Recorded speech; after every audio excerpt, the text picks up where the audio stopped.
Le DAF Fresh Morning, c'est 104.5 tonnes de bonne humeur. Tous les matins sur Urban FM, la meilleure radio de la capitale. Vous êtes sur les 104.5 Urban FM, la station urbaine, et vous écoutez le DAF Fresh Morning. On est avec Elvis. Elvis, bonjour. Bonjour DAF Fresh, bonjour René Rude, bonjour Fallon, bonjour tous les auditeurs qui nous écoutent ce matin sur les 104.5. Alors, on parle de sport, on parle de quoi? On parle de sport ce matin, on va parler de la Coupe d'Afrique de handball qui se joue du côté du Rwanda. On est déjà éliminé? Non, c'est pas terminé en fait. Pour les informations relatives à cette Coupe d'Afrique de handball, il faut savoir que le Gabon était dans le même groupe au premier tour avec l'Égypte, l'Angola et l'Ouganda. Et le Gabon a perdu face à l'Égypte le match d'entrée. Ensuite, on a perdu face à l'Angola et on a gagné notre deuxième match, c'était face à l'Ouganda. Donc, vu que les deux premiers sont qualifiés pour les quarts de finale, le Gabon n'a pas pu être qualifié. Le Gabon a été reversé à la Coupe du Président. Donc, c'est un peu comme tu voyais l'Europa League et la Ligue des Champions à l'époque. Tu te souviens que l'ancienne formule de la Ligue des Champions, les troisièmes étaient reversés à l'Europa League. Sauf que là, ça a maintenant changé. Donc, le Gabon et d'autres pays qui n'ont pas pu se qualifier pour les quarts de finale de cette Coupe d'Afrique de handball ont été reversés, évidemment, à la Coupe du Président. Et c'est par cette compétition que le Gabon est en train d'aligner la sensation parce que le Gabon a remporté son deuxième match. Le Gabon a battu l'Ouganda 40-19 et les Panthères du Gabon version handball ont aussi battu la Zambie 36-16. Donc cette équipe gabonaise de handball est bien partie pour aller évidemment au second tour de cette Coupe du Président. On parle évidemment de la compétition de handball qui se joue du côté du Rwanda. Ça a commencé depuis le 21 janvier 2026 et ça va s'achever le 31 janvier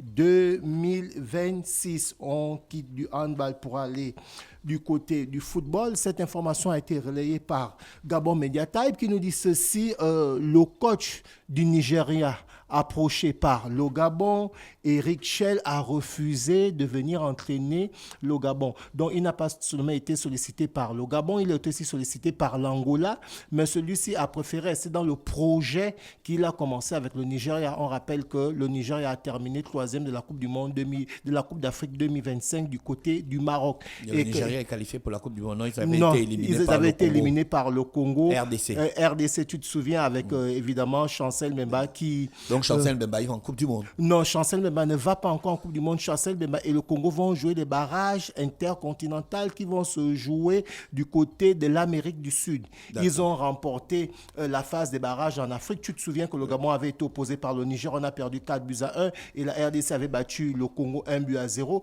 Et le Niger et la RDC s'étaient retrouvés en finale de ces barrages le Niger il avait damé le Gabon 4-1. 4-1 et le Niger... Donc, on avait marqué. Osimhen avait fait le doublé. Donc, du coup... Osimhen a fait un doublé contre le Gabon. Oui. En fait, nous, on est l'Ongori du sport en Afrique, du football. Hein. L'équipe Ngori. Non, c'est un peu méchant de le dire comme ça. Non, mais je ne dis pas... c'est un fait.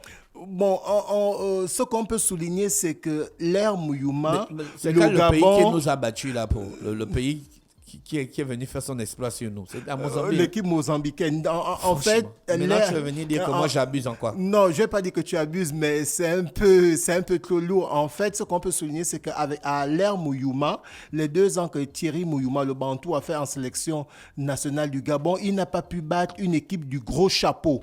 C'est-à-dire toutes les équipes qui étaient inférieures au Gabon, on a pu les battre, notamment le Kenya, le Burundi, les Seychelles, le Lesotho et autres. Mais lorsque le Gabon jouait face à une équipe qui a un meilleur classement africain que nous, à savoir le Cameroun, le Sénégal, la Côte d'Ivoire, le Maroc, donc tous ces matchs-là, il les a tous perdus. Est-ce que tu comprends? Donc pour revenir un peu à ce que tu disais, c'est pas totalement faux parce qu'effectivement, le Gabon a perdu face aux équipes qui étaient meilleures classées que le Gabon lorsqu'on parlait du classement FIFA et le classement CAF en fait. Donc on n'est pas l'Ongori en tant que tel, mais on n'a pas pu créer la surprise en battant ces équipes qui avaient le meilleur classement que nous. Donc comme je le disais tantôt, approché, Eric Chell a refusé d'entraîner le Gabon et l'Angola.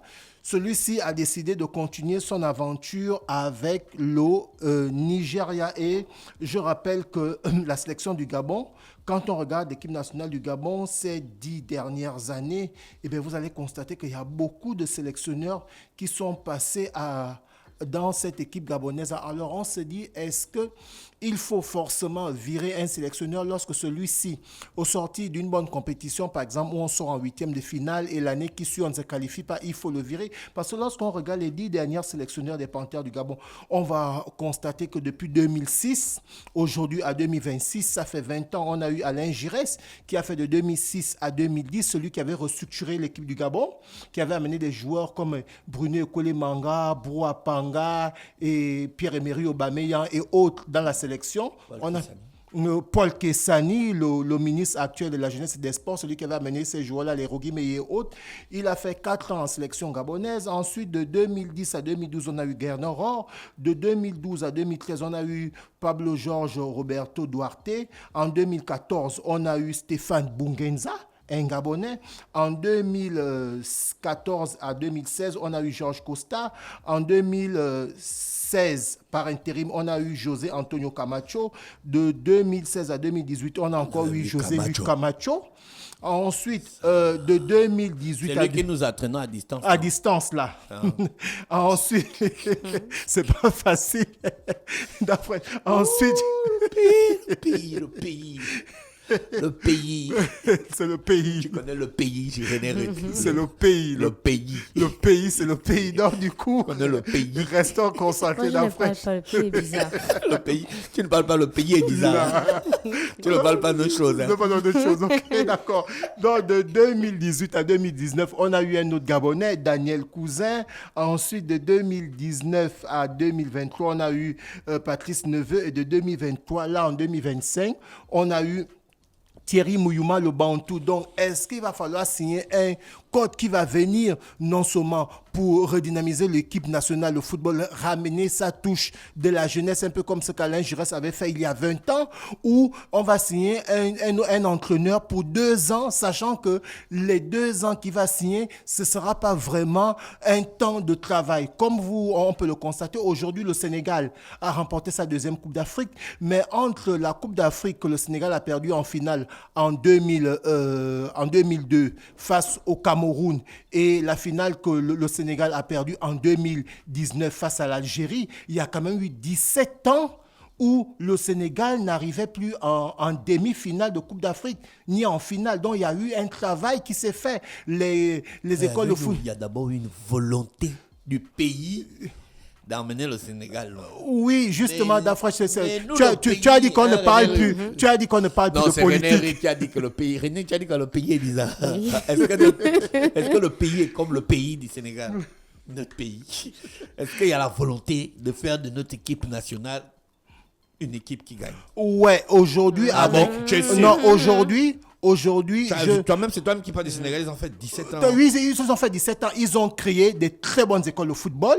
Derrière ces écoles de football-là sont affiliées avec des clubs en Europe. Derrière, il y a des subventions qui passent au niveau des clubs. Le championnat est régulièrement joué chaque année. Et derrière, les clubs formateurs qui ont des équipes de première division avec des petites catégories sont suivis par l'État. Donc, je pense qu'avant d'aller chercher un modèle européen, on peut d'abord regarder à côté comment on peut regarder aussi au Maroc. Le Maroc a remporté toutes les compétitions de jeunes. En France, ils n'ont pas fait ça à Dubaï. C'est un modèle. Non, mais Dafresh, il y avait un ministre. Dubaï. Il y avait un ministre ou 2 ministres ou 3 ministres qui sont passés pendant la transition. Aujourd'hui, on a la particularité qu'on a un ministre lui-même qui est un ancien international, qui a joué au haut niveau, qui connaît où il faut frapper pour évidemment avoir une réponse. Il sait ce qu'il faut faire pour évidemment aller chercher ces pépites-là. Comme je l'ai souligné en début de semaine, lundi, j'étais fait savoir que j'étais du côté du ministère des Sports le mercredi, le jeudi et le vendredi dernier, où le le ministre des Sports, M. Paul Ulrich Kessani, a reçu toutes les 22 fédérations pour s'imprégner des problèmes et des contours que vivent ces différentes fédérations. Et derrière, évidemment, on a pu constater qu'il y a des fédérations qui ne sont pas à jour et il y a des fédérations qui sont là, qui n'organisent pas des compétitions. Est-ce que tu comprends? Tu as déjà vu le regard dans les films d'action? Bien sûr.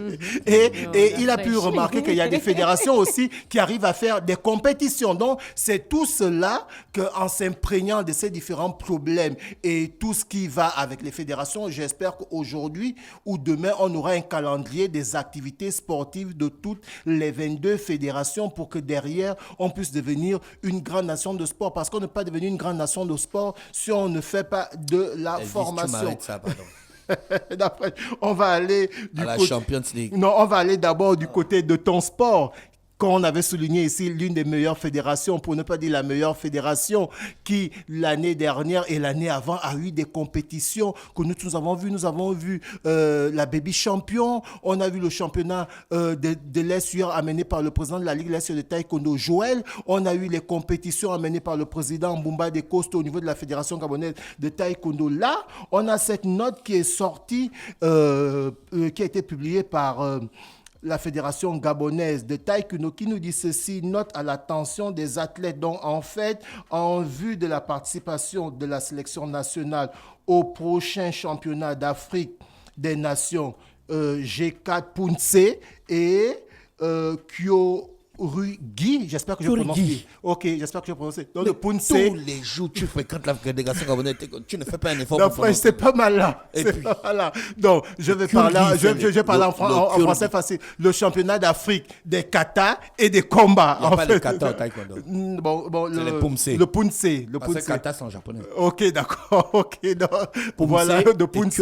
Kurigi, oui, évidemment, la fédération. Kurigi, c'est le combat. La fédération qui... René Rude veut parler. Oui, René, tu veux dire quoi c'est? Évidemment, cette compétition tu veux va... dire que notre pays est bizarre. Non, c'est le taekwondo. La compétition se joue donc quand c'est le taekwondo, notre pays n'est pas bizarre. N'est pas bizarre. On a actuellement le meilleur taekwondoïste gabonais qui est Amar Cissé, le capitaine de l'équipe nationale de taekwondo, qui est le numéro 1 africain. Donc, tu comprends qu'il y a des disciplines où il y a des flops, il y a d'autres disciplines où on a le top. Et c'est le cas du taekwondo. Donc, cette compétition va se passer du 1er au 5 avril du côté de Rabat. La direction technique nationale invite tous les athlètes dont les noms suivent à participer à une séance d'entraînement qui aura lieu au gymnase Jean Lundong-Meye, situé du côté de la Cité des Ailes à partir du mardi 27. Donc, c'est depuis le mardi 27 que ces athlètes-là sont du côté du regroupement. En fait, on en a plusieurs. On en a chez les hommes, on en a chez les femmes. Et par rapport à ce qui s'est passé du côté du ministère, par exemple, le ministre a rappelé que derrière, lorsque les fédérations ont déjà un calendrier des compétitions où les équipes nationales doivent participer, ce n'est pas à la veille ou une semaine avant que vous allez venir déposer le cahier de charge. Est-ce que vous comprenez? Parce qu'après, derrière, on dit que le ministère a refusé que l'équipe puisse aller représenter le Gabon. Il a dit, nous, on fait un travail qu'on va soumettre du côté du ministère des Finances et là-bas, il y a aussi un autre travail qui se fait et il y a de l'argent qui est décaissé. Vous comprenez que c'est un travail qui est fait de part et d'autre. Donc, il a rappelé à ses présidents de fédération de faire les choses dans les temps, 45 à 60 jours avant. D'Afrache, on va aller du côté du football européen pour parler de la Ligue des Champions. Voilà. On a la 8e journée qui va se jouer aujourd'hui, près d'une vingtaine de matchs, parce que là, on connaît. Il y en a trop. Ça va se jouer simultanément à Dafresh pour que, en fait, pour que des clubs ne trichent pas. Tu sais, ça peut être la Ligue des Champions européenne, mais là-bas aussi on triche. Est-ce que tu comprends? Tous les matchs c'est à 21h. Tous les matchs à 21h, ça se joue simultanément à Dafresh. C'est en fait, je vais le dire, beaucoup vont dire que Elvis, tu exagères, mais c'est pas faux. Au niveau du football européen, c'est un peu plus organisé qu'au niveau de l'Afrique. Est-ce que tu comprends un peu? Parce qu'à ce niveau-là, ils savent qu'il y a des équipes qui sont déjà d'ores et déjà éliminées, mais qui peuvent payer les matchs. Est-ce que tu comprends? Et il y a des équipes qui peuvent, par exemple, jouer avant et qui auront, par exemple, le score de l'autre équipe et ils peuvent, derrière, essayer de tricher. Voilà pourquoi tu vois. Aussi. Et les parieurs aussi. Les gens qui font les paris sportifs. Bien sûr, parce que c'est tout un business. Voilà pourquoi tu vois. Voilà pourquoi tu vois cette 8e journée et dernière journée du premier tour, tous les matchs se jouent à 21h. Bon, en tout cas, les grands matchs, on a Barcelone contre Copenhague. Oh non, ça c'est... Non, franchement, on a Atlético Sporting, c'est un très bon match. On a Liverpool Atlético Bilbao. Non, on a Atlético Bilbao face au Sporting. C'est un match moyen quand même. Ensuite, on a Liverpool face à Carabao. Non, Liverpool va favori. On a Barcelone face à Copenhague. Barcelone va favori. On a Monaco qui reçoit la Juventus de Turin. Monaco a intérêt à gagner le match pour être qualifié pour les barrages. Ensuite, on a l'Ajax d'Amsterdam qui joue face à l'Olympiakos. Après, on a le Paris Saint-Germain qui joue contre le Newcastle. C'est un très bon match. Parce que le Paris Saint-Germain va rester dans le top 8 pour être qualifié directement pour les 8e de finale. Tu comprends donc, ce match-là, le Paris Saint-Germain a intérêt à faire un match positif. Soit il remporte le match, soit il fait un match nul. Ensuite, on a un match qui est, on va dire, pratiquement un grand match. On a le Borussia Dortmund qui se opposait l'Inter. Ça, c'est un très bon match. Ensuite, on a Naples contre Chelsea. C'est aussi un très bon match. Ensuite, on a Francfort face à Tottenham. C'est un match moyen. On a l'Atlético de Bilbao face à Bodo Glimt. L'Atlético de Madrid face à Bodo Glimt. C'est un match, on va dire, moyen. Ensuite, on a Leverkusen face à Villarreal. C'est aussi un bon match. On a Arsenal qui joue face à Chiara. Arsenal est déjà qualifié. Va piétiner. Ils sont déjà qualifiés. Ils ont 7 matchs en Ligue des Champions, 7 victoires. Ensuite, on a Padal qui joue contre le Slavia Prague. On a Manchester City qui joue face à Galatasaray. Donc, c'est un très bon match. De l'autre côté, on a le buteur africain Osimhen qui est du côté de Galatasaray avec l'international gabonais Mario Lemina. Et ensuite, on a le FC Bruges qui va recevoir l'Olympique de Marseille. Il va falloir aussi que Marseille fasse un match nul. Non, on va taper Marseille. Ou une victoire pour que... Oui, là, ils vont chaque fois c'est un club belge. C'est un club belge. Ils sont régulièrement en Ligue des Champions. En fait, ils ont un très bon niveau. Le championnat belge n'est pas comparable au championnat français. On est d'accord, mais sauf qu'il y a des clubs en Belgique qui ont l'habitude d'être en Coupe d'Europe. C'est le cas du FC Bruges. Et ils ont des anciens joueurs aussi qui évoluent dans des grands championnats. Ensuite, pour terminer, on a le Benfica qui reçoit le Real de Madrid. On va dire que c'est pratiquement plié pour le Real de Madrid. Ils vont favori. L'Union Saint-Géloise qui joue face à Atlanta. Et on a le PSV Eindhoven qui joue face au Bayern de Munich. Donc, Dafresh, pour sortir rapidement le classement, comme je disais tantôt, on a Arsenal qui a 7 matchs, 7 victoires, qui est d'ores et déjà qualifié avec 21 points. On a le Bayern de Munich qui est deuxième avec 7 matchs, 6 victoires, 18 points. On a le Real de Madrid avec 7 matchs joués, 5 victoires, 15 points. Liverpool, le même nombre de matchs gagnés et le même nombre de victoires et de points que le Real de Madrid, qui est troisième. Non, Liverpool est quatrième. On a Tottenham qui est cinquième avec 7 matchs joués, 4 victoires, 14 points. Le Paris Saint-Germain est sixième avec 7 matchs joués, 4 victoires, donc 13 points. Newcastle, tu vois qui va jouer face au Paris Saint-Germain. Il va falloir que ces deux équipes-là, s'ils veulent être qualifiés d'office, ils doivent faire un résultat positif. Donc, tu comprends que ce sera vraiment un match où il y aura un grand engouement parce que Newcastle est septième avec 7 matchs joués, 4 victoires, même nombre de points que le Paris Saint-Germain. Chelsea, le football club de Chelsea, ton club, est huitième avec 7 matchs joués, 4 victoires, 13 points. Tu vois, là, si ces équipes-là gagnent, tu comprends que ces équipes-là seront directement qualifiées pour les huitièmes de finale. Et on a Barcelone qui est 9e. Donc Barça aussi a intérêt aussi à gagner, ainsi que Manchester City, l'Atlético de Madrid, la Juventus, pour ne pas être reversé pour les huitièmes pour les 16e de finale, pour les barrages. Et on a le classement des meilleurs buteurs. Imagine-toi que le meilleur buteur de cette Ligue des Champions, je l'avais annoncé qu'actuellement il marche sur l'eau du côté du Real de Madrid, c'est Kylian Mbappé. Avec 6 matchs joués, il a 11 buts.